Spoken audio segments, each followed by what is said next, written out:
Hello, everybody. This is Michael Galopter. I hope you all are doing great today. Are we live? I think we are, right? We are going to wait a couple minutes to start, but we are all sitting here waiting to chat with you about our great topic today. So thank you for joining.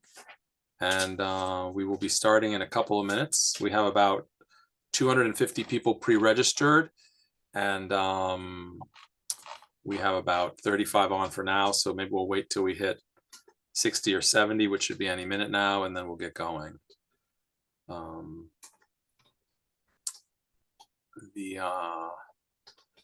Yeah, so hi everybody, and we'll be starting in just a couple minutes.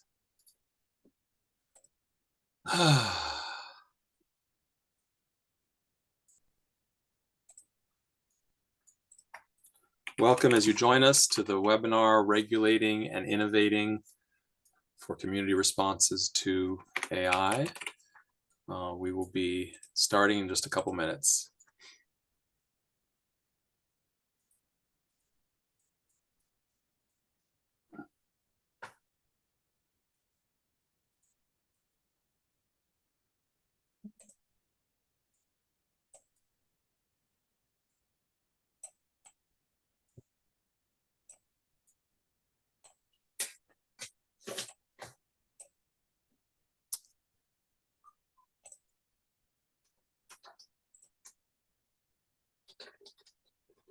All right, we're up to 46. We have about 250 pre-registered.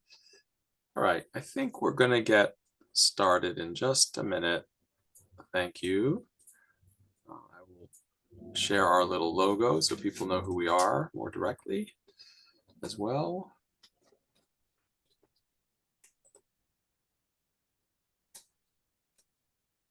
All right. Okay, we're going to get started, everybody. Thank you very much. Hi, I'm Michael Galopter. I'm the Executive Director of the Yale Center for Environmental Justice, and I am really honored to welcome you today to our webinar on regulating and innovating as solution communities engage with AI and environmental justice. I have the privilege of being joined today. It's the first time I've ever hosted a webinar with two future Secretaries of Energy. We're joined today by Jigar Shah, who was most recently the head of the $400 billion loan program office at the Department of Energy, but I know him as one of the inventors, if not the inventor, of the solar power purchase agreement, one of the great innovators in the energy space in the last century, really, from my perspective. And Charles Hua, who is the executive director and founder of Power Lines, which is playing a really critical role in the American policy landscape today as a shaper of the, somebody who's driving engagement to shape the democratic engagement with public utilities commissions and utilities themselves. And I'll let them each describe a little bit more about their work when they join us. This is the second in a series of webinars we've been holding on AI and environmental justice. We're doing it both because as an environmental justice center at a university, we are trying to mobilize experts to serve communities. You can go look at the last one, which was called False Urgency, False Narratives, in which we hosted John Koomey, who is probably the world's leading expert on the energy use of data centers and tech, and Justin Pearson, who is the state assemblyman from Tennessee, now running for Congress, and one of the leaders in the fight against XAI, which is one of the largest AI facilities in the world, built in Memphis, Tennessee, kind of on the backs of the air quality and energy outcomes for the African-American community there. That's a recorded, you can come to our website at ycej.yale.edu, the Yale Center for Environmental Justice. Look up our EJ and AI work, and you will see that recorded webinar, which I urge you to come take a look at it.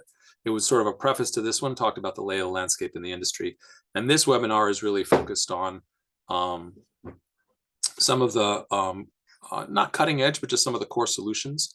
They're cutting edge in some ways, but they're really also really evident and ways for people to focus and organize in the face of AI and its incursions on communities. Part of the other reason the center's holding these webinars is because we're also building tools to build political power for EJ communities in the United States, indigenous communities in the United States, as well as around the world. And you can go to our website. You can also go take a look at some of those tools that really help communities mobilize, get engaged politically with regulatory processes, citing decisions, and just frontline communities, raising the bar on frontline communities' ability to engage on mitigation and adaptation at the community level around the world. So again, if you go to our website, you'll see access to those tools. We urge you to go look at them, use some of them, and we're looking particularly for early adopters, communities who want to start using these tools right away, and we'll work with you.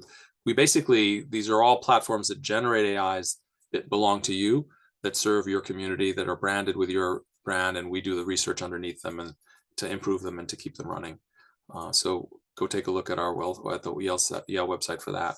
So with that, I want to move into the conversation. As I mentioned earlier, we're joined by Jigar Shah and Charles Hua. The way we think the conversation is going to flow is Charles is going to talk some about the political and policy landscape of utilities and utility commissions as a locus or a place that communities can engage as AI facilities are being built around them and as AI is shaping the energy landscapes.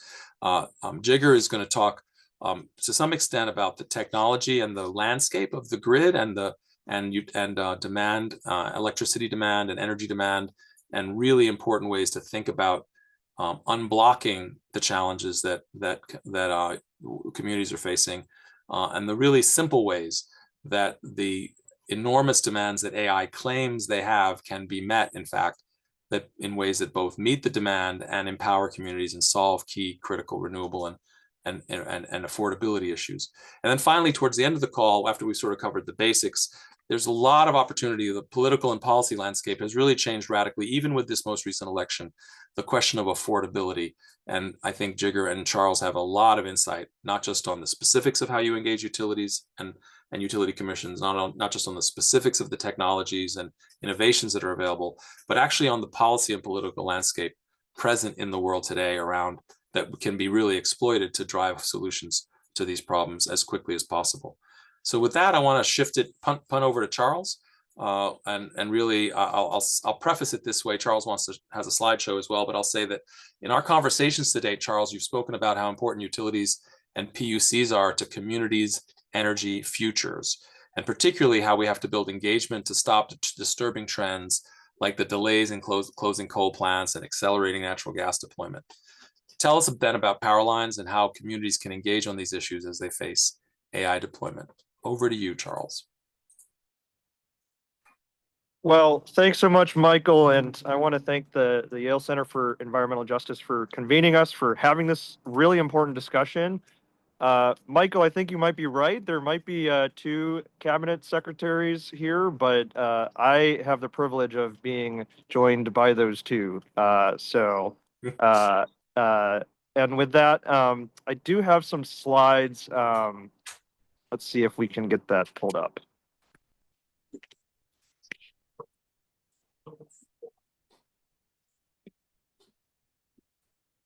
Is it showing up?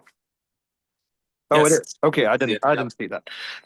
Great. Well, for folks who aren't familiar, maybe just a quick introduction of Power Lines. We are a national energy consumer education and advocacy nonprofit focused on this question of how do we lower utility bills while advancing economic development opportunities, particularly with the lens of utility regulation. We'll touch on this a little bit more, but there are 200 public utility commissioners that have an outsized role and influence over the future of our energy system.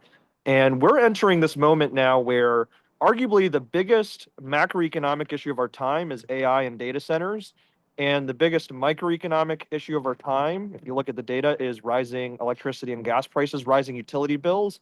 And sitting squarely at the intersection of the biggest macroeconomic issue and the biggest microeconomic issue is these utility regulators, these hidden, powerful U.S. Supreme Court justices of energy that if we don't pay more attention to and have a better strategy around making sure that they're centering consumers and communities in their decision-making going forward, then that will have significant ramifications for not just the energy system, but all of us as consumers. So if you go to the next slide, just to tee off the conversation, there's a lot of transitions on this, but just to show some of the headlines that we've seen really take shape over the last 6 or so months, if you keep going, there are a lot more headlines about energy affordability, rising utility bills. Even the Daily Mail is talking about it, TV shows. This was an issue where it was largely energy news outlets talking about it in the first half of the year. And very quickly, we started to see consumer economics, business, finance outlets. And now in the fall, we're seeing political outlets talk about it. And the pace at which this issue is moving is frankly unprecedented. And there's a new era that we're about to enter, which is this new politics of electricity. And we'll get into that. But if you go to the next slide, just to provide some scene setting on kind of how we got here, if you look at why utility bills have gone up, to put it almost by definition, it's because utilities are requesting more and more increases in terms of rate requests. But this has really picked up over the last couple of years. We're seeing really starting in 2021, the utilities proposed rate increases really starting to skyrocket. And if you go to the next slide, and if you hit through the animations, it's even crazier, where in the first 3 quarters alone of 2025, utilities have requested or received approval for $34 billion in rate increases. That is double what it was last year, which was already a record year of rate increases. So there's a huge concern here that, especially because these rate increase requests haven't really sunk into people's bills on top of the bills that have already increased, that's why this issue is not going anywhere. If you go to the next slide, it's not just limited to any one region anymore. That's also a fairly uh, new-ish phenomenon, that this is now truly a national issue where consumers across the country are being impacted. The West with wildfires, the South with hurricanes, the Midwest with a whole slew of factors, the Northeast with winter storms. And, looming behind all of this is this question, which we're all here today, which is the role that data centers may play on a going forward basis around this topic of rate increases and the geographical differences there. Next slide. Part of why we're having a little bit of a utility bills moment is because if you look at the consumer price index data, electricity and gas are now two of the fastest drivers of inflation. They have replaced oil and gas prices at the pump. They have replaced egg prices and groceries. They have replaced things that have been well documented as inflationary concerns in the broader discourse, things like healthcare and student loans and rent and all of that. But electricity and gas now squarely claim the top of the mantle in terms of inflationary pressures that are causing a lot of economic concern for American consumers right now. Next slide. That's led to a situation where bills are getting higher and higher, and it's not, again, just limited to one geography. So you'll often hear New England and California, those are the only two regions with electricity affordability challenges. Frankly, it's a challenge everywhere. There's 80 million Americans right now that are struggling to pay their utility bills. That means they're trading off food, education, healthcare. They are not able to heat their homes during the winter or cool their homes during the summer, and that leads to shutoffs, missed payments, and in some cases, as we've seen, for instance, in Arizona, deaths as a result of this challenge of energy burden, energy poverty, and energy affordability. Next slide. So we put out this report in the first quarter titled Utility Bills Are Rising, and we've done this actually every quarter since, that looks and tracks these utility rate increase requests. But in that first quarter report, we did some polling. Next slide, which found that 3 in 4 Americans are concerned about rising utility bills, true across party. Next slide. 3 in 5 feel like their state government is not doing enough to protect their interests, true across party. And the headline is that 4 in 5 Americans feel powerless over these costs. And our theory as to why this is that people genuinely, based on the conversations that we've had, they feel like it's frustrating that they can't predict their bills because it changes so much month to month. There's so much volatility that it's hard to budget around, almost unlike any other expense. And they feel like they don't have a say. They don't know who to go to. They feel like their utilities are monopolies, and so they have no other choice. And that's creating the sense, and especially in this moment with data centers being another thing for a lot of people to feel like they need to be concerned about, there's this added set of power structures where a lot of folks are, frankly, trying to figure out where to even go, who is going to even be able to listen to them and their concerns. Next slide. So that takes us to public utility commissions. We call them the US Supreme Court Justices of Energy. And if you want to flip through, there's three roles that they play, which is they set your utility bills, they determine what kinds of energy your utilities are allowed to invest in, and they determine where certain types of energy projects are located. Next slide. They're unlike any other body. They play a legislative role in that they create rules that different stakeholders have to follow. They serve a quasi-judicial function when they're presiding over contested rate cases or other PUC proceedings. And they play an executive function when they implement policies, programs, rebates, grants, IRA incentives, things like that. They're almost unlike any other government body. They have so much power, yet very few people, even in the energy space, can name their home state's PUC commissioners. Next slide. They oversee transmission siting in many places and sometimes have a more direct role over things like local transmission or transmission lines that are just within a utility service territory that don't necessarily deliver broader regional benefits. Next slide. They oversee generation in many cases through integrated resource plans, which are when utilities put forth their proposed solutions to meet rising demand for energy. Next slide. They oversee distribution system investments. So the local poles and wires that, as we're starting to hear more and more about, are making up an increasingly large share of utility capital spent. Next slide. So basically, these guys have a lot of power. 200 of them oversee, at this point, actually more than $200 billion a year in utility spending. And at $1 billion per commissioner, they have a tremendous degree of influence. Next slide. That's led to a new dynamic where we're starting to see headlines like utility bills are on the ballot.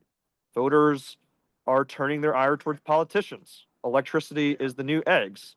That's a podcast that Jigar and I did, and Catherine and Steven, where we're talking about these dynamics of the new politics of electricity. And we offer a couple of different perspectives around what politicians in this moment are feeling and what they're attempting to do to tackle this issue of energy affordability. Next slide.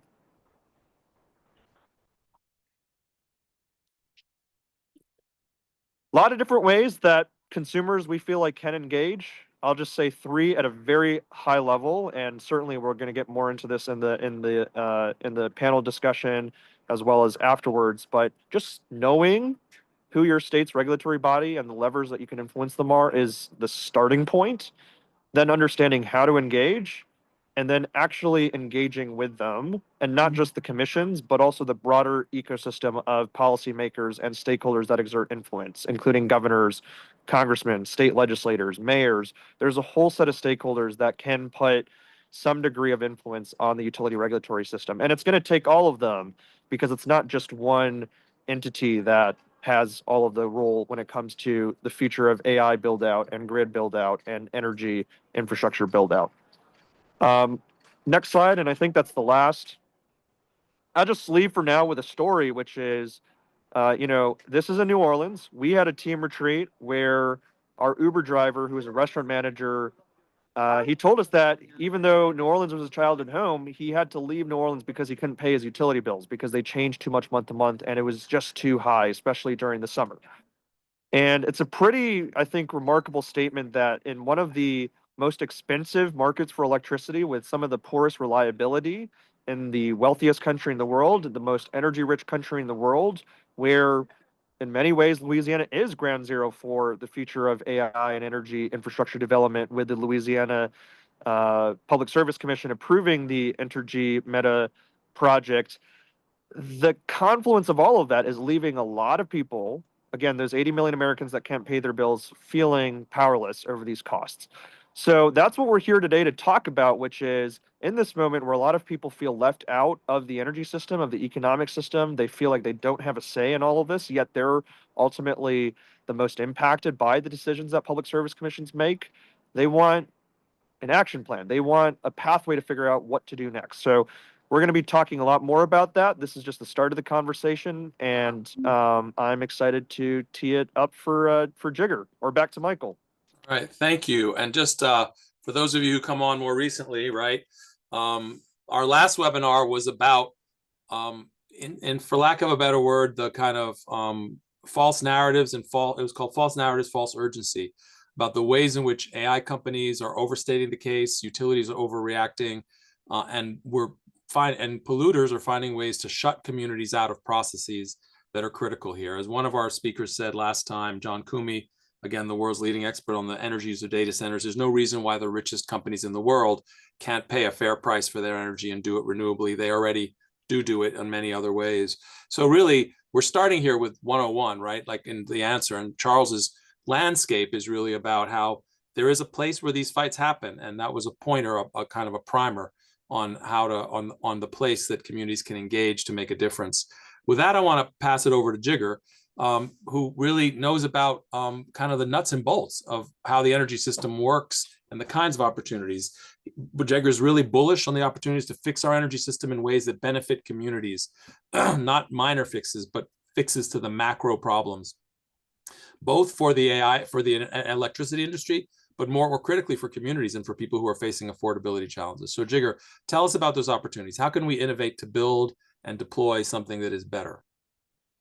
So great to see you, and really great to be here with my good friend Charles. Look, I think our electricity grid operates in one direction. It is the largest commodity supply chain in the world that doesn't feature storage, right? So when you turn something on at your house, a power plant ramps up a little bit, and then that power plant has to transmit the power via transmission grid and a distribution grid instantaneously to power your house. And so we have been operating this grid in this way for over 100 years, right? And so today, that structure happens to be crazy expensive because for about 10 hours a year, you hit a peak, whether it's the summer heat dome or the winter polar vortex. The grid has to be built for that peak. Now, every other commodity supply chain in the world, from food to fuel to other things, feature storage. And so that's what we're doing today. We're building unprecedented amount of battery storage. And when you think about what's happening in the country today, when you think about the Trump OBBB legislation, for all the bad things that happened in there, they extended the tax credits for battery storage through 2034. And so what you're finding is that there is an unprecedented amount of batteries being deployed right now. And just to give you some numbers, the electric utility industry expects to spend $1.1 trillion on the grid between 2025 and 2029. 50% of that is basic maintenance, right? Old stuff that needs to get replaced or maintained. And then 50% of that is for growth, right? Now that growth is $550 billion, 1.1 trillion times 50%. Now, for about $50 billion in batteries, 1/10 of that number, you can actually solve most of the problem just with batteries. Now the question is where you put them, right? And what you Jigar, say that find, one more time. Oh, that's one of the astonishing things you're always talking about. Say it one more time slowly so people really hear it. Go for it. so when Charles talks about all these rate increases and all of this affordability crisis, that's because the electric utility industry is expecting to spend $1.1 trillion using their old school, old out-of-dated business model.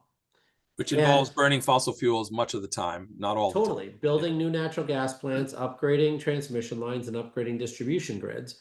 And about half of that money, $550 billion, is for growth, right? Growth for AI data centers, growth for manufacturing, growth for new EVs, heat pumps, all sorts of growth, right? And the grid is barely used most of the time, right? And so it's really only those 10, 20, 30 hours a year where it's at its peak. And so if you install $50 billion of batteries, you can offset almost $550 billion of growth capex, right? So for 1/10 the cost, you can meet the reliability and resiliency needs of the American people. We're using new technology, right, that we invented right here in the United States. And so the question then becomes, where should we put that $50 billion worth of batteries? Now, in Illinois, they just passed a bill last week that mandates that the utility install $1 billion worth of batteries.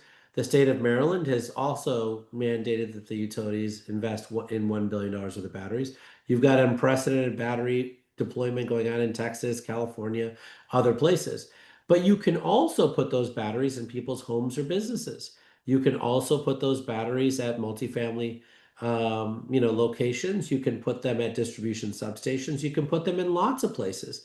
Separately, it doesn't have to just be batteries. You can pay people to allow the utility to let your water heater not reheat the water right after you're done taking a shower, but to wait 4 hours.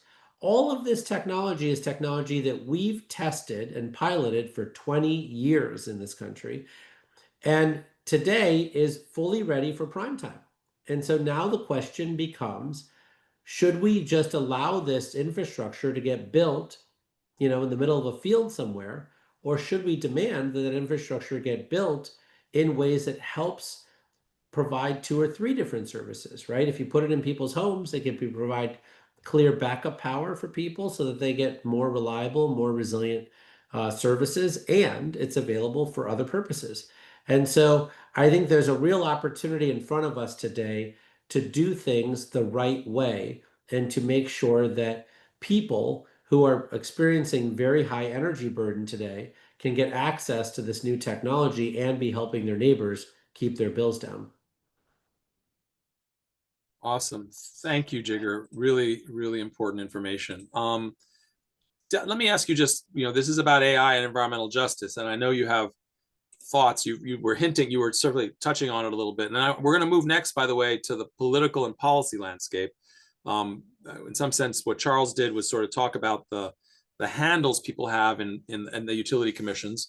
And Jigar really made it clear how possible and really easy it is to deploy technology. Just a little bit more, Jigar, on how this can solve affordability issues and serve particularly environmental justice in low-income communities, these kinds of solutions. What does it mean, for example, for low-income housing stock in cities to implement some of the ideas you suggested at an energy level? Yeah, no, it's a good question. And, I think that, look, I think that there are lots of arguments around AI data centers, and I don't know that I'm going to solve all of them today. But I do think it's important to recognize that the data centers are proliferating, and these companies must procure energy to power them. So we can either seize this opportunity to lower costs for everyone, or we can avoid it to our detriment, right? And what I mean by that is, if the AI data centers are going to go in, you can either demand that they put in behind the meter battery storage at their site, right? So that they have the least amount of impact on the rest of the grid and don't raise rates for other people. Or you could say, hey, why don't you pay for batteries in all of the residential homes and businesses and multifamily units that are within a radius of your data center? And that way you can build capacity at those points of load to perform the same exact function, right? And I think that in general, we are so busy fighting these data centers, which, we win these fights 1 out of every 50 times, that we're not really well versed in the tools necessary to get the most out of these data centers. If done correctly, we can demand that these data centers actually reduce everyone's electricity bills by 5% when they get added. But we need to learn those tools about how exactly to ask for these things. And what the euphemism that's used in industry is called bring your own capacity. You can demand that the data centers bring their own capacity and not steal it from the people that are already there. And if they bring their own capacity, they can do that either by building more capacity at their site of their data center, or they can build more capacity within the community at large. And if they do it at the community at large, then everyone else is benefiting from that data center going in place, and their bills could be mandated to go down in exchange for approving that data center. So basically, instead of putting functionally illegal temporary diesel generators in an African-American community in Memphis, Elon Musk could have innovated his ask to to put batteries and demand response technologies and more efficient appliances into that community, save their energy bills, and clean their air. And create a capacity for his data center, right? I mean, it's so basic that, in fact, there are millions of homeowners that are on weatherization waiting lists, right? Because every year there's some weatherization funds that go out the door, and there's more people on that list than there are money to go out. If he had just paid for all of the weatherization in Memphis that were still on waiting lists, that would have been cheaper than what he did. And it would have accommodated the capacity that he needed. And a hell of a lot better for the community as well. Well, thank you. That's right. All right. We are starting to get some questions in. Please put your questions in the Q&A. Our two future secretaries of energy wanted to talk about politics first. I said, let's get to the 101s of how do you influence PUCs and what are the technologies involved?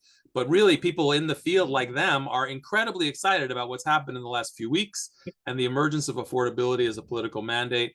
Talk to us, if you could, Charles first, then Jigar, about the policy and political opportunity that we're facing right now, the ways in which communities can tap into the zeitgeist, what's happening at the ballot box that can empower them to win some of these fights. I'll start with Charles and move to Jigar from there. Look, politics and electricity are two words that have never really been together in this kind of way. It makes a lot of people uncomfortable. I affectionately call us grid nerds in the utility regulatory space. The notion of politicizing this issue is risky and concerning to a lot of people. At the same time, there's two things that I would say. One is that we would be kidding ourselves, I think, if we ever thought that energy wasn't inherently political. And particularly on the generation side, I think it's been very politicized over the last couple of decades, and that's created a huge set of challenges. But it's not like suddenly all of a sudden the whole energy system is now being politicized. It's always been politicized, is one thing. The other, though, is that I think it reflects this fact that a lot of people who shouldn't have to care about this issue are suddenly caring about it. And that's concerning. That means that the system is not working in the way that it's supposed to. The fact that non-energy reporters, the fact that non-energy politicians, the fact that everyday Americans who are juggling 3 jobs are concerned about this means that there is a deep political appetite, a small p political appetite for some change.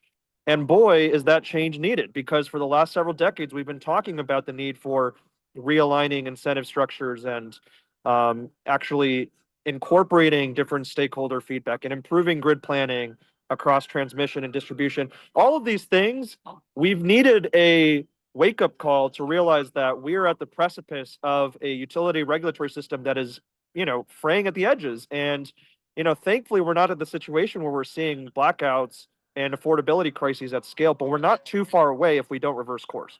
And I think that what this moment means and calls for is for everybody to take all of this a lot more seriously, to take what Jigar said seriously, which is that we're going to be spending a lot more money on utility infrastructure. We have very little money to waste and throw around. So if we don't spend every single dollar as wisely as we can, we are shooting ourselves in the foot, and we're not giving ourselves the opportunity to build out our grid that we're going to need for manufacturing, electrification, and data centers. And, that's a pretty jarring number to think about. $1 trillion worth of utility capital spend just by the end of the decade. I do think that this is an opportunity for us to take stock of who has capital that could chip in, that would help put downward pressure on how much you and I as everyday consumers pay, and how do we minimize that number as much as we can while optimizing for other factors like system reliability and decarbonization. So there's a lot for us to think about. It's not, none of this is simple.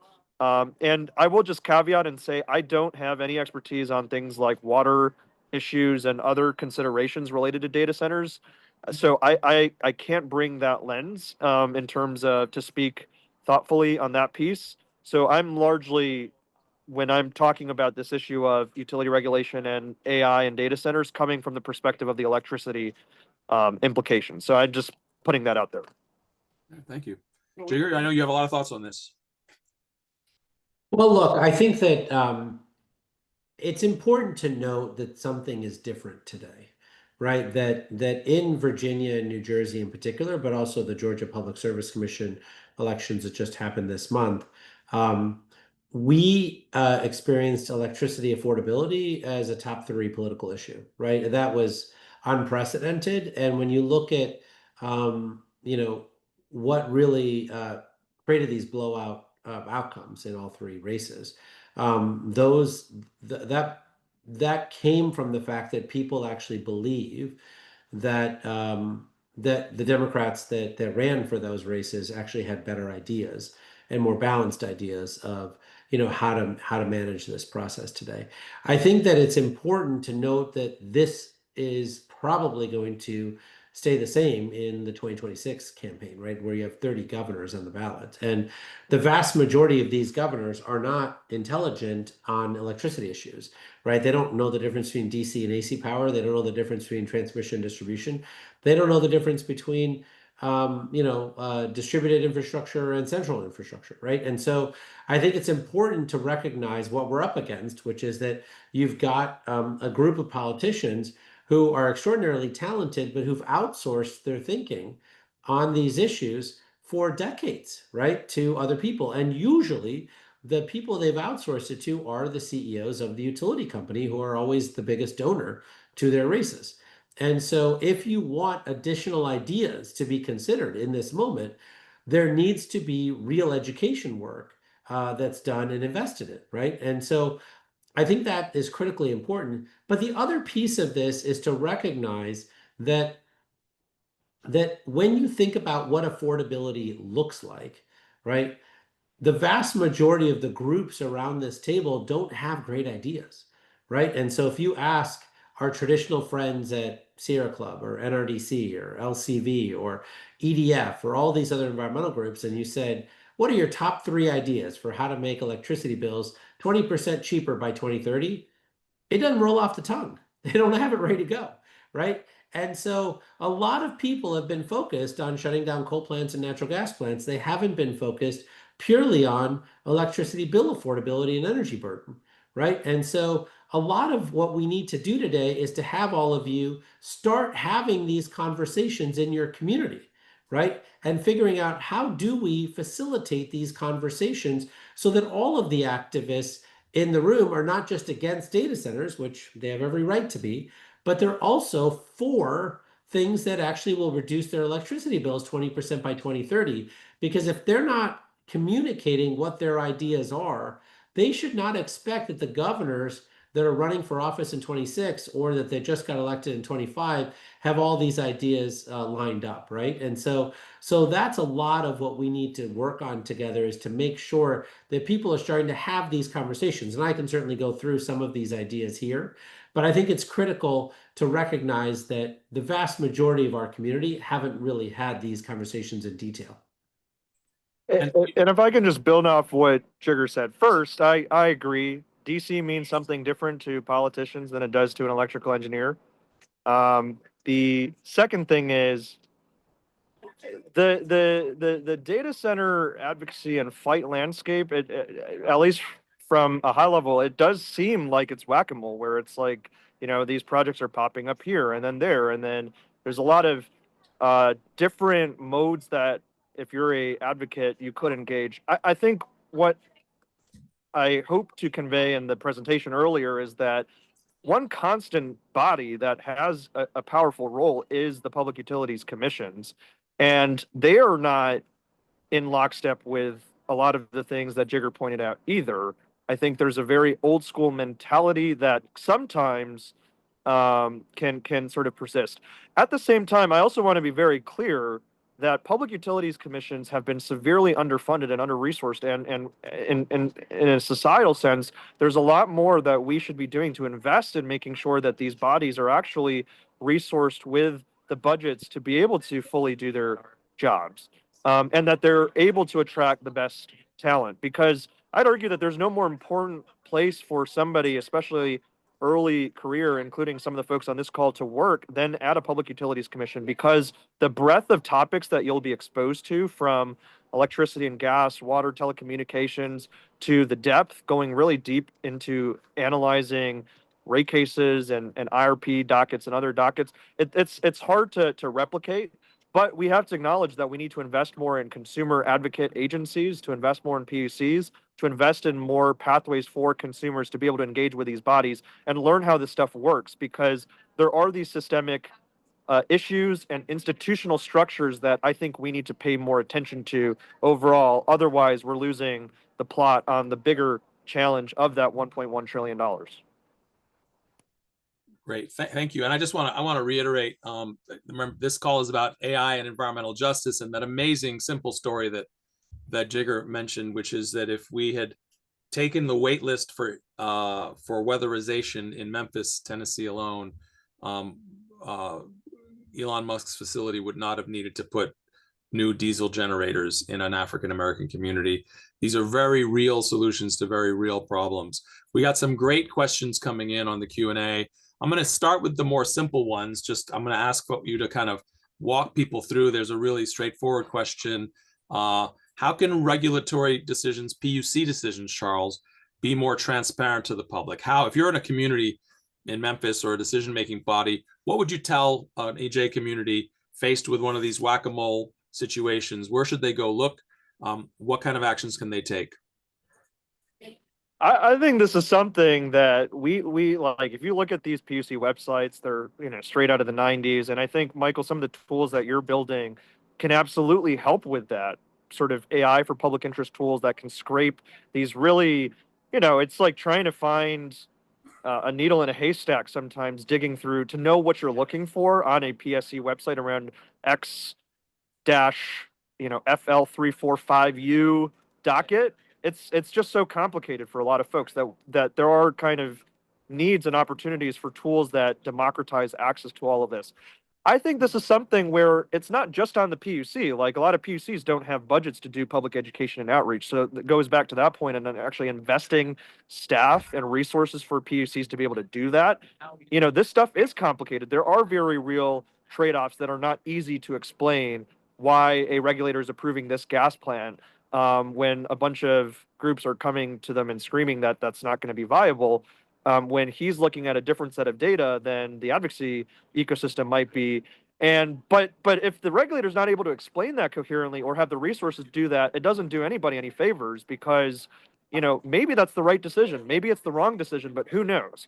And I think one thing that we're consistently seeing around this topic is that there is a lot of redacted information, even publicly available information that's being black highlighted and redacted from public filings. And I think that also raises a lot of questions around, in this moment, what are either new policy or legislative or regulatory actions that different stakeholders need to be taking to increase the transparency. And I'll just lay out the stakes. When I mentioned that utility capital spending on distribution infrastructure, those local poles and wires in your backyards, is 44% of capital spending, and at least in 2023. Regulators even have very little visibility into what utilities are building and what's actually prudent and what's not, cost effective. So it behooves all of us to be a lot more transparent, because frankly, if we don't, the risk is increasing politicization.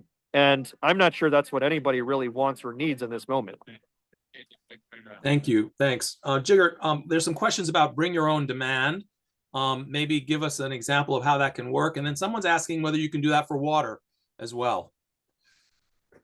Yeah, so it's generally bring your own capacity is Sorry. the way they call it. But no, Sorry, that's sorry totally about fine. that. Yeah. Don't apologize. This is all crazy esoteric stuff. And there are companies like Voltus and Sea Power that are doing this now with the hyperscalers. And basically it depends on the rules in the particular jurisdiction. So you may have heard that the Secretary of Energy, Chris Wright, has sent a letter to the Federal Energy Regulatory Commission demanding that there's a streamlined process for data centers to be able to interconnect if they choose flexibility.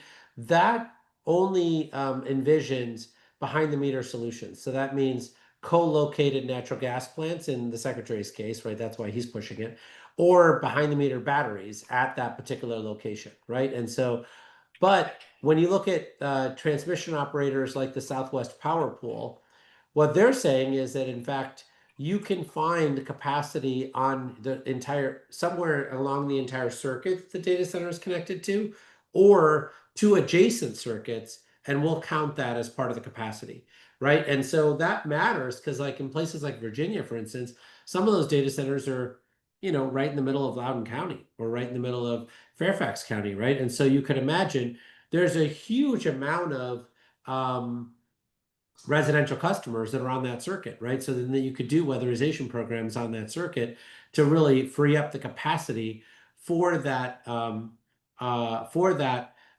data center. I mean, Rewiring America has suggested that, you know, if you have places that have electric water heating or electric baseboard heating, you could replace that electric baseboard heating with heat pumps, or you could replace that electric water heating with advanced heat pump water heaters, and you would save so much capacity that that alone would like allow the data centers to connect.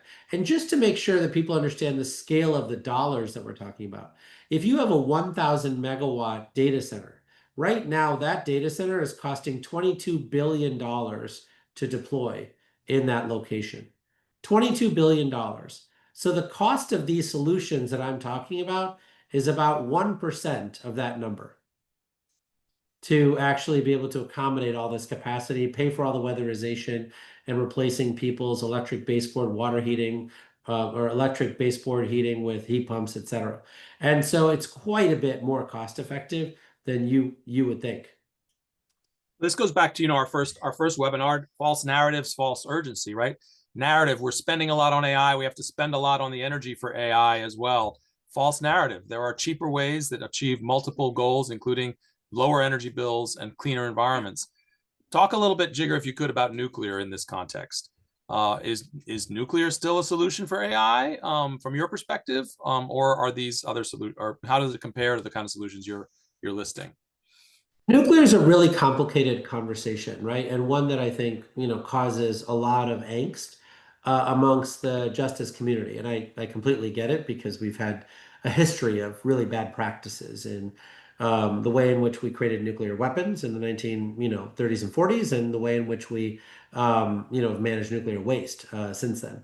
But I think that one of the things that we all need to come to grips with is that the entire electricity system is complicated, like really crazy complicated, right? And so when you think about the way in which renewable energy works, if you want to have an 80% wind and solar grid with battery storage, you would need to triple the size of the transmission infrastructure in our country.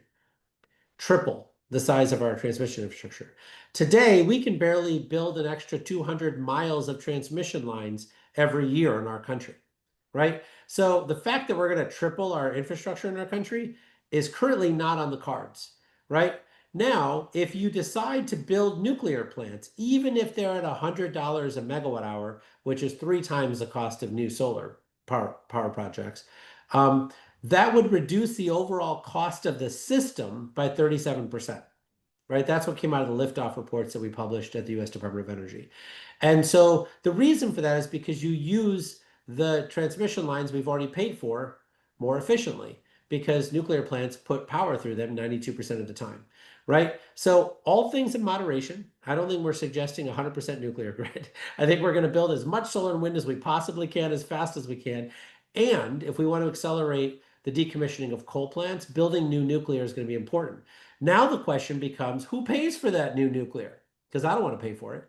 The data center companies are happy to pay the $100 a megawatt hour to be able to be first in line to build, to turn on their power plants, right? And so that's the kind of contracts you're seeing them sign in Duke Energy's territory, in AEP's territory, in Virginia, in South Carolina, in Georgia. And so they are saying that they will pay for the cost of the new nuclear in exchange for being able to be connected faster, right? And so this is a complicated conversation, and one that I think is going to be filled with nuance.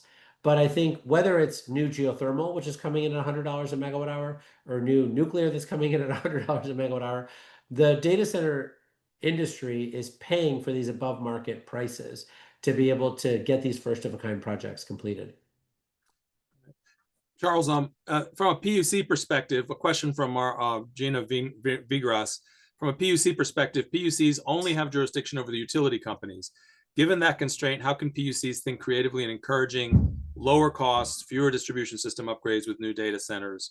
And I know, as you mentioned, I think in some cases they do have jurisdiction over distribution as well, but talk a little bit about that nexus. Look, I think the job of a regulator is complicated enough just with utilities to add, data centers and tech companies. Not that I'm suggesting that or was suggested that in the question, but I think there's good reason for that, which is, again, just to level set, the reason why we have these public utilities commissions is that 100 plus years ago, when we commercialized electricity, we said, look, there's a natural monopoly for at least the poles and wires, and that needs to be subject to a regulatory body, because Econ 101 says that if you have a monopoly, you need a regulator. And I think that I'm saying this even though it's in a sense sort of foundational, because I think it's helpful to remind ourselves who are the key decision makers for certain side effects or consequences that we don't want to see. Because if you're concerned about the water or environmental impacts, that's a different body than PUCs. I didn't talk about that piece. That may be the state's Department of Environment or Environmental Protection Agency. Just on the electricity consequences of any type of demand, that is in the PUC's remit. And I think there are both direct and indirect ways that a utility regulatory body can get at some of the downstream consequences that they're concerned about with rising demand from data centers. Also, I would candidly say that the lines are becoming increasingly squishy and blurred, in a variety of senses, like with the new Department of Energy advance notice of proposed rulemaking around data center demand flexibility and interconnecting new large loads for expedited interconnection and exchange to be curtailable. That was a lot of words, but even in that context, the big debate is about jurisdictional boundaries. And so there's candidly a lot of dynamic flux right now with the utility regulatory system. I'm not a lawyer, so there are I'm sure folks that can opine much more on these sort of legal boundaries. But what I would say to that question is I think it's actually fully fine to just look at the utilities and push them to do more around transparency of these contracts, around actually doing some of the things that Jigar talked about in terms of bringing their own capacity and some of the other solutions that have been put forth. And I think just to emphasize and underscore what Jigar said around getting more out of our grid, there is so much low-hanging fruit around grid-enhancing technologies, around energy efficiency, around a whole slew of other technologies that Jigar has talked about that we still haven't done as much as we could. And I would say focusing just on that in itself is, in my opinion, inherently worth it, to squeeze as much juice out of our current grid that we've paid so much for over the years and are still not using it efficiently. So that's what I would say to that question. Yeah. I mean, look, I think what I'm hearing, right, is that the reason we wanted you on this call, both of you on this call, is that you're at the edge of practice. It's not cutting edge, but it is. Even the regulators themselves don't understand some of what you're talking about, right?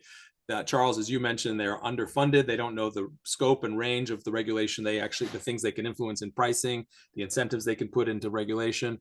Jigar, you're saying they are so used to building new power plants that the idea of getting in the demand response space, the battery space, the grid management space is alien to many of them.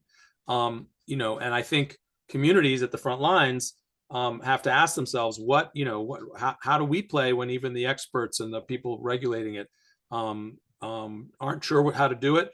And big, powerful AI companies, big, powerful nuclear companies, big, powerful fossil fuel companies are out there trying to dictate solutions to this theoretical crisis.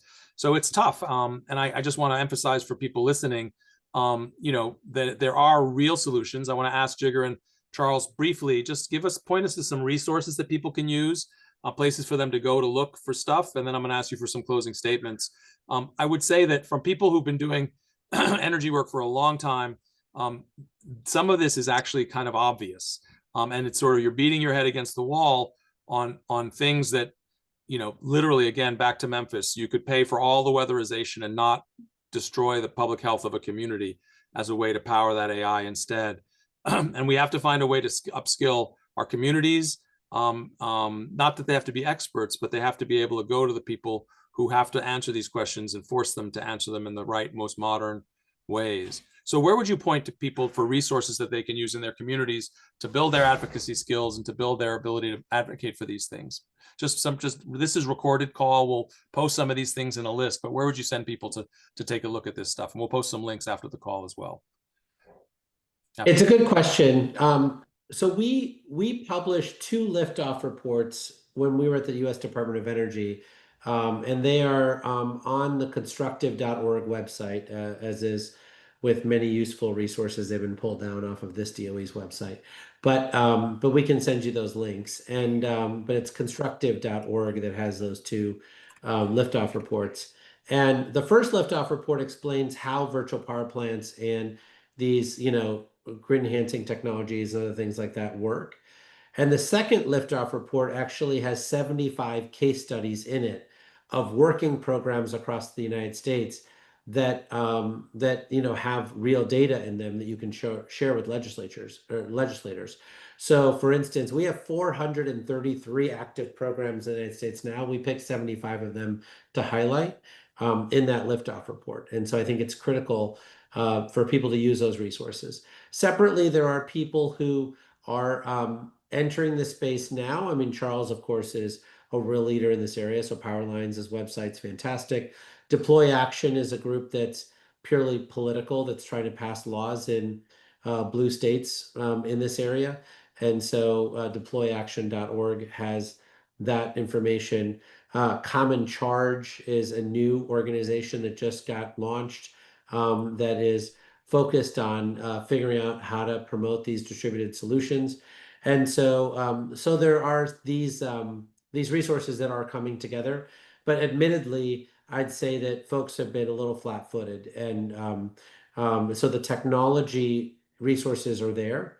The legislation, the model legislation and that stuff, I think is being put together over the next 2 to 4 weeks, and I think is coming together as we speak.